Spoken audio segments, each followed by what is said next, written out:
Hi, David Erdos with today's entry for 2020 Vision. This is for all the sci-fi fans, and it's called The Hitchhiker's Guide to Nowhere in Particular. This is poem 42 in my book, so perhaps Douglas Adams should feature, the much famed and lost writer of the galactic Hitchhiker's Guide. His comic solution, of course, to that eternal quest lay in numbers, so as to enhance the position that there is no easy answer or particular truth to confide.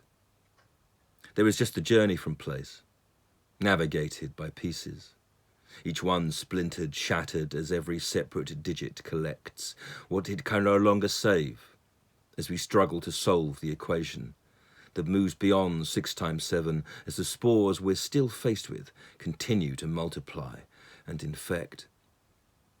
People have lost their sense of purpose and place in all of this grand gulped confusion, and indeed the disparity across status in this week's episode fails to charm. If Adams had lived, what would he have made of this COVID? It sounds like one of his character names, if I'm honest. Or with 19, that odd number, it could be the designated term for a planet near some suburbanized random star. We could hitch a lift there, perhaps. Caught on the old Vogon spacecraft. Perhaps with poems like this as the torture that the characters Prefect and Dent have to face. But we would be running away from the world, instead of building up prepositions. We would escape our blown landscape and our climate change of mind for deep space, hoping to extricate that answer for real, despite what Adams confounded.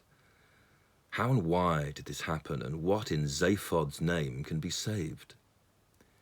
For Zaphod Beeblebrox, just read God, effete, gauche, uncaring, while, as with the paranoid android Marvin, our growing despair comes of age. For we are spiraling now, in deep space, as the numbered days lose their meaning. We are all at 6s and 7s, and while on dry land, still all at sea with this blight. Remember, you can't thumb down boats, merely stow.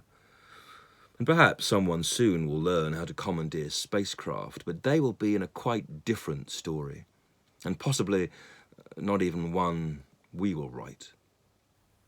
For we will be the joke some force spoke, by way of anecdote, for amusement, in a restaurant and a cosmos in which the end of the world entertainment accompanies the savoury glow of each bite.